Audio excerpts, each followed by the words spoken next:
Alright, so we're back dito sa Carmack Baguio para tignan ang bagong Zontes 150X. At available ito ngayon in green. So ito yung on hand nila kung talagang gusto nyo lang kumuha. So meron siyang katulad na kulay, parang yung bagong ADV 160. So this one is the Zontes 150X.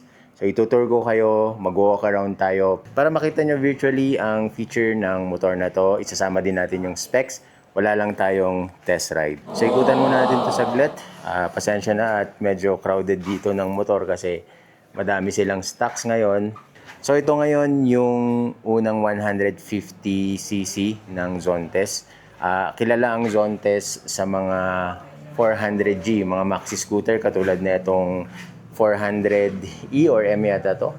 Yan, nakuha na yung dalawang 400cc nila na Zontes at alam natin ang brand ng Zontes ay isang bigatin din, parang mga QJ Motors din yan. Mga matataas na brand from China. So ito yung mini maxi scooter nila. So bakit mini? Kasi 150cc ang kanyang displacement. Kahit na 150cc yan, napakalakas ng makina nito. Kasi meron itong 17.7 horsepower, 15.5 Newton meters ang kanyang torque. So malakas yan on paper. Hindi lang natin matitest ng actual. Pero sa specifications na yon, malakas na siya. Okay? So simulan muna natin dito sa harap. Unang-una, 4 ang projector lights neto. At saka yung DRL neto, 2. So para siyang X, ano. Pag nakailaw to, sobrang ganda niya. Ito kasi hindi naka-activate eh. Windscreen na maliit. And ito, naka-ready yung camera niya. So walang naka-pre-installed na camera. Ito, at least naka-ready na. Lens na lang yung ilalagay dyan. Naka-naked handlebar ito. Tapos yung screen nito is around 6 inches yata or 5.5. Meron siyang screen mirroring, meaning pwede nyong screen mirror yung inyong cellphone dito. Utility packet na itong 150X na to ay malalim. Safe na safe ang inyong mga gadgets dito at meron siyang charger, USB Type-C ang kanyang port at meron siyang 2 keyless. Papasilip ko sa inyo yung kanyang susi, 2. So, parang NFC na rin yata to o parang yung Aura 150. Ang kanyang seat height pala guys, napaka-friendly ng seat height nito dahil 750mm lang ang kanyang seat height. Kaya kung hindi kayo ganun katangkad, maabot nyo pa rin itong scooter na to. So, hawig pa rin siya dito sa Fortress 160. Ito kasi mababa, 740 lang yata ang kanyang seat height. So, very height-friendly siya at ang kanyang ground clearance sa decent 130mm. So, hindi kayo prone sa mga sayads, lalo na sa mga matataas na humps gaya dito sa Baguio. Alright, mag-seat test tayo. Ang statistics ko is 5'10", and then nasa 90 to 92 kilograms ako. Maganda dito guys, hindi masyadong mabigat itong 150X na to. In fact, para lang siyang Fazio nasa 108 kilograms lang. Pero kahit na magaan to guys, napakatibay ng frame niya to. Mababa yung kanyang gas opening. Ang gas tank neto nasa loob, nasa baba. Ang premium ng kanyang gas opening, yan, aluminum metal yata to. Glove compartment, lagyan ng mga something. Sana may susi na lang to para para pag nag-iwan kayo ng something dyan, secured pa siya, may extra security. Dito sa kanyang handlebar, so nandito yung kanyang control. Tapos meron siyang passing light, dito na rin yung high and low. Tapos signal lights, busina, hazard, seat. Ayos to ah. Itong seat, pang-eject yata to dito. Pag naka-on, push button na rin. And then dito yung kanyang kill switch and ignition. Ang galing oh. And then meron siyang start and stop system. Pwede nyong i-activate yan kung nasa traffic kayo. So basically, ganun siya. Meron ng reservoir dito dahil dual disc brake ito. And pwede kayong maglagay ng accessories na pwede nyong i-clamp dito sa kanyang handlebar. And ang kanyang brake levers, standard siya. Wala siyang adjustment. And wala rin itong park hold or park brake. So basically, kung ano yung nakikita nyo dito, ayan na yun. So dito naman sa bandang likod, naka-ready na yung kanyang holes para sa base plate. Bili na kayo ng top box then base plate. Hindi nyo na kailangan ng extra bracket para dito dahil naka-ready na siya. So, meron siyang 4 na holes dyan. So, very generous na yan. Tsaka, hindi na sacrifice yung itsura niya. At saka matibay pa to kasi metal yan. So isa sa pinaka-unique dito sa Zontes 150X ay ang kanyang compartment. Grabe yung kanyang U-box. Ito yung pinakamalaking U-box na nakita ko sa mga 150, 160cc na scooter. Yan o. Kasyang-kasya dito, dalawang helmet. Siguro large or XL, kasyang-kasya. So kung kayo yung rider na ayaw na may top box, then wala na kayo magiging problema. Kasi ang laki ng compartment nito. So para siyang ADV 350. Parang ganun kalaki. Tapos mas malalim pa to ng konti. And meron na siyang ilaw dito. So may LED na siya. I'm not sure kung meron pa tong extra na USB. I think wala na yata. So yan. Ganyan kalaki. So pansin nyo guys, wala yung side mirror kanina. Pakita ko na lang sa inyo ang kanyang side mirror. Yan. Okay naman din. May pagka CF Moto lang yung side mirror. Pero yan, palitan nyo na lang. Siyempre stock lang naman to.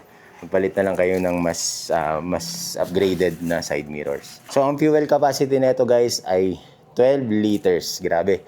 Napakalayo na ng mararating nyo dyan. Tsaka ang average consumption nito is 40 to 45 kilometers per liter. Napakatipid na yan sa isang 150cc. And also, nakalimutan kong banggitin, merong piniflip dito na convenience hook. So pwede kayo maglagay ng something dito. So para na rin siyang semi-gulay board. Siguro maliliit na na mga pinamili kayo na gamit. Very unique. Tsaka ang forma tignan. Napakalaki ng kanyang footrest. Grabe oh.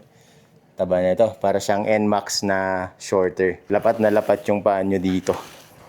Very comfortable. Very relax pag naka-cruise mode kayo. And also, very compact itong motor na to pag sinakyan nyo. Mararamdaman nyo na agad yung support dito.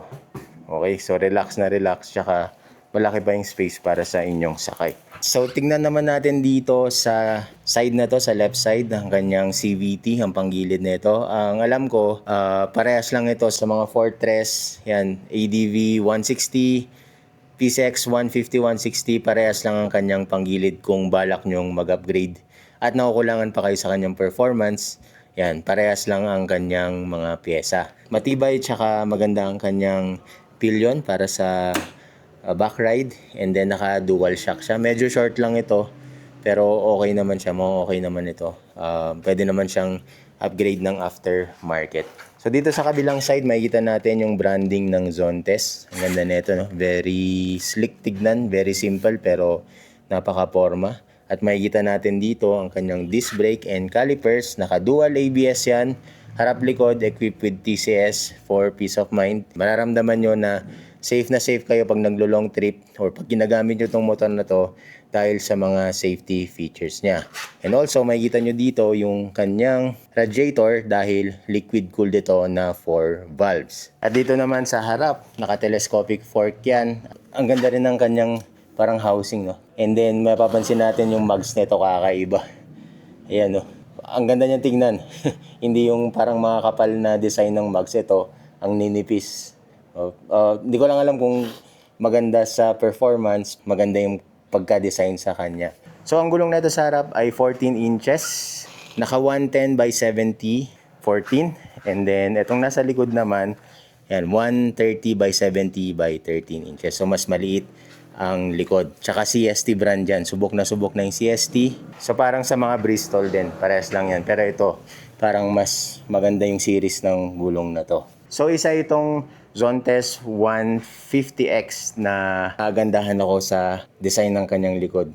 Grabe ito guys. Oh. Napaka sporty tignan. Parang stealthy rin siya tignan. So LED ang mga yan. So sa overall na pormahan or ang kanyang initial impression, ko dito, yung tindig niya, napakalaki ng kanyang body o ng kanyang kaha. And then pagdating dito sa kanyang front fairing, medyo lumiit siya dito. Pero para sa akin, parang okay lang naman, no? Masasanay ka rin naman pag lagi mo siyang tinitignan. Malaki yung body and then biglang payat yung gulong. Okay. So pag tinitignan mo siya, may magkakaroon ka na ng idea na maliksi itong motor na to dahil sa kanyang design. Sa likod at sa sides naman, yan, very muscular ang kanyang tindig. Lalo na sa may bandang side banda dito. Yan, napaka-muscular niya. Yan, maganda yan sa mga malalaking build na mga riders na bagay ito. Compact siyang sakyan, pero malaki siyang tignan sa labas pag nakatayo ka, no, pag tinititigan mo siya. At yung pinakagusto kong part dito sa 150X na to ay yung kanyang front. So dito banda. Talagang nagagandaan ako sa kanya, parang futuristic na robotic na napakagandang tignan. So yung pinaka-highlight ng Zontes 150X, yung pinagmamalaki nila ay ito yung first na merong lightweight na aluminum frame na napakatibay. Nakita ko sa kanilang ads sa YouTube o social media nila na kung paano nila tinesting, bugbugin yung kanyang frame, talagang matibay siya. At napaka-lightweight nung sinakyan ko to, nagulat ako. Para lang siyang Fasio. Parang ganun lang yung bigat niya. Parang hindi siya proportion sa kanyang itsura, sa kanyang fairings. Pero, guys, napakatibay nitong motor na to. Based dun sa napanood natin at sa claims ng Zontes na ginawa nilang advertisement kung paano nila tinesting itong motor na to. So pagdating sa presyo, ang SRP talaga nito is 169,900 pero naka-promo pa siya, naka-less 20,000 pa to kaya 149,000 siya. Para may idea kayo, ito yung down payment, 29,900 tapos ito naman ang kanyang terms.